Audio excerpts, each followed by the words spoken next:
ভাই আজব একটা জিনিস তো ভাই। জি ভাই, আজব একটা জিনিসই আনলাম, কাস্টমারের প্যারাতে আজব একটা জিনিস নিয়ে আসছি। এটা কি জিনিসটা কি? এটা হচ্ছে প্লেট স্ট্যান্ড ভাই, স্টিলের প্লেট স্ট্যান্ড। স্টিলের প্লেট স্ট্যান্ড। হ্যাঁ, ভাই এটা double কি plate রং টং stand। বা জং টং ধরবে নাকি? কিচ্ছু হবে না, আজীবন গ্যারান্টি ভাই। রং টং নষ্ট হবে না? আজীবন গ্যারান্টি ভাই, স্টেনলেস তো, এটা তো 100% স্টেনলেস। এখানে আসেন আমি দেখাই দিই টোকা দিয়া, এটা 100% স্টেনলেস স্টিল।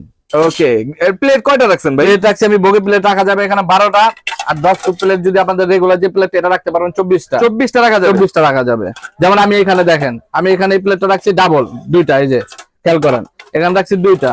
আর যে বগি প্লেটটা আছে এটা রাখছি সিঙ্গেল। যদি এটার বাদে আপনি এটা রাখতে চান 24টা রাখতে পারবেন। 24টা প্লেট রাখা যাবে? 24টা রাখা যাবে। গ্লাস থাকবে, রাখা যাবে কয়টা? এক ডজন গ্লাস রাখতে পারবেন আপনি। 6টা গ্লাস রাখা রাখতে যাবে না? পারবেন। হ্যাঁ, 6টা বেশি গ্লাস তো লাগেও না, একটা না, এর বেশি তো লাগে না, এর বেশি গ্লাস লাগে না। না। এই যে আর এখানে এই পাশে হচ্ছে আপনি চামিচ, ছুরি সবকিছু রাখতে পারবেন, আপনার যাবতীয় প্রয়োজনীয় জিনিস রান্নাঘরের বা টেবিলের যা লাগে সব রাখতে পারবেন। আর নিচে রাখতে পারবেন আপনি চায়ের জন্য কাপ, প্লেট, বা অথবা আপনার পিন্নি বাটি, যে কোনো প্লেট, মগ সব রাখতে পারবেন। সাথে যদি পানি পড়ে নিচে, এই যে পানি পড়ে তখন কি ভাই হবে? সেটা চিন্তা করে তো একটা ট্রে দিয়ে দিছি, এই যে দেখেন। ও, নিচে সাথে ট্রে আছে না? হ্যাঁ, সাথে একটা প্রিমিয়াম কোয়ালিটির ট্রে থাকবে, যেটা হচ্ছে পানিটা ধরে রাখবে। ওকে, এটা প্রাইস কত রাখতেছেন? 1150 টাকা ভাই। 1150 টাকা। 1150 যারা সবাই তো টাকা। দোকানে আসতে পারবে না, সেক্ষেত্রে কি করবে? স্ক্রিনে দেওয়া এই হোয়াটসঅ্যাপ নাম্বার আমাদের সাথে যোগাযোগ করবে। স্ক্রিনে তো নাম্বারে যোগাযোগ করলে সারা বাংলাদেশের ক্যাশ অন ডেলিভারি হ্যাঁ, দিতে পারবে cash না? on 1 টাকা অগ্রিম দিতে হবে না, প্রোডাক্ট যাবে হাতে পেয়ে দেখে তারপর টাকা দিবে। আর 1 আমাদের টাকা অগ্রিম product এর দিতে হবে box না? হবে এই যে এই বক্সটা ভাই।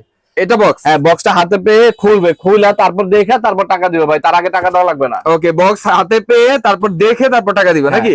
প্রোডাক্ট খুলে দেখে তারপর টাকা দিবে।